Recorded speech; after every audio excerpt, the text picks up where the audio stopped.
I want to do like just one bit of follow up on this entire Jared Schmeck "Let's Go Brandon" thing that took place, because even the last bits of the story that were still standing are now falling apart. So on the one hand, who cares about this guy? But the fact that he is being made a hero, much like Kyle Rittenhouse is now being made a hero by the right, really tells us a lot about where the right is now, given who they are lionizing and also martyring. That's another aspect of this. So here's the story.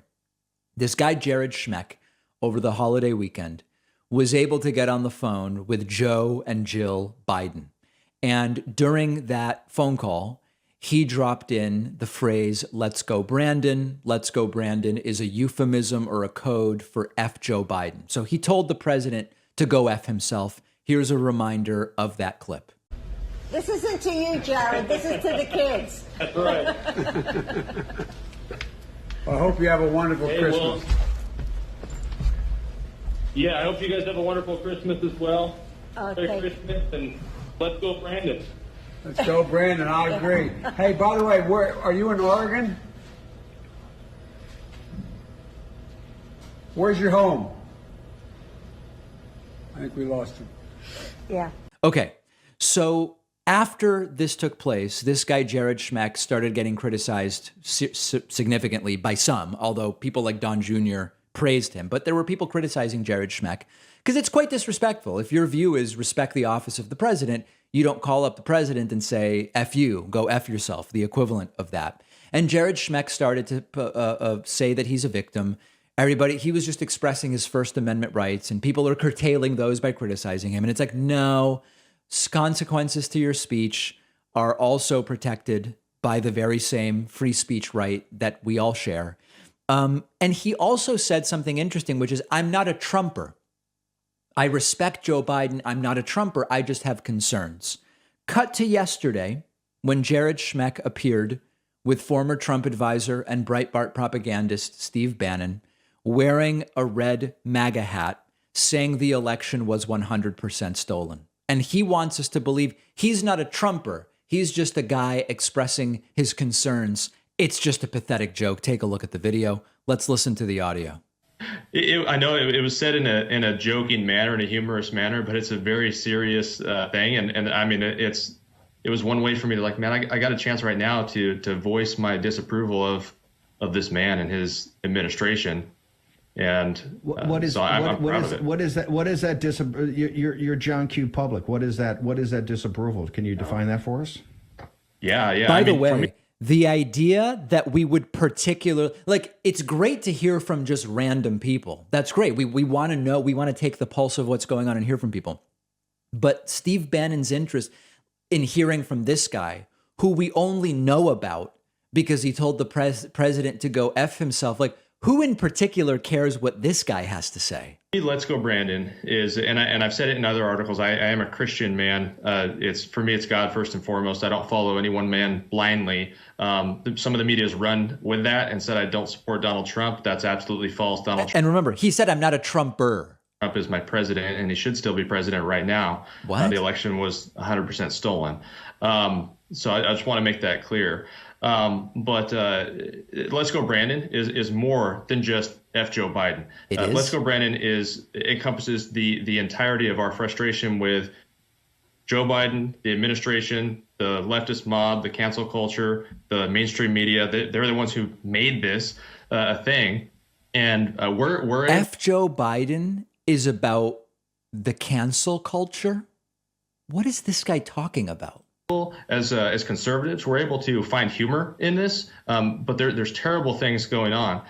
We've got the debacle in Afghanistan. I mean, they're not even talking about that. It's a verbal ink blot of just unhinged, disjointed talking points. But he's not a Trumper. Oh, and also he's wearing a red MAGA hat. Anymore. It's crazy to me how quickly they forgot that story and no one's talking about it. There's still people trapped over there. We've got the supply chain issues. We've got the inflation rates. We've got terrible policies on abortion. I'm a very pro-life person, and absolutely terrible policies. What's funny about, just as like this, it's hard to find a more ignorant person who thinks they are really informed. The abortion line, just to pick one thing, right? The abortion line is particularly wacky because Joe Biden's been president 11 months, almost a year, right? Actually, 3 weeks short of a year, Joe Biden has been president. There has been no loosening of abortion policy since Joe Biden took over from Donald Trump. And in fact, with the Texas abortion law, if anything, it is harder today to get an abortion overall in the United States than it was 11 months ago when Joe Biden became president. So when you actually look at what these folks are saying, and there's lots of people who don't even pay attention to politics. They just go, I don't care about politics. You ask them who's the vice president, they might not even know. Like people who are just completely tuned out. This guy is an example of someone who believes they are knowledgeable about what's going on. And people like this vote. And he has no idea whatsoever. And at the end of the day, he basically told the president of the United States, F you to his face. And now he's calling himself the victim. So let's make this the final point on the Jared Schmeck story. He's no one any of us should care about in terms of his opinion.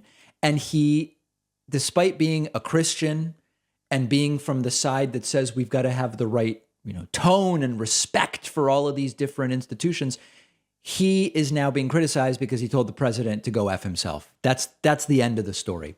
And we'll have these clips on our Instagram. If you are listening today and want to watch them, find us there at David Pakman Show on Instagram.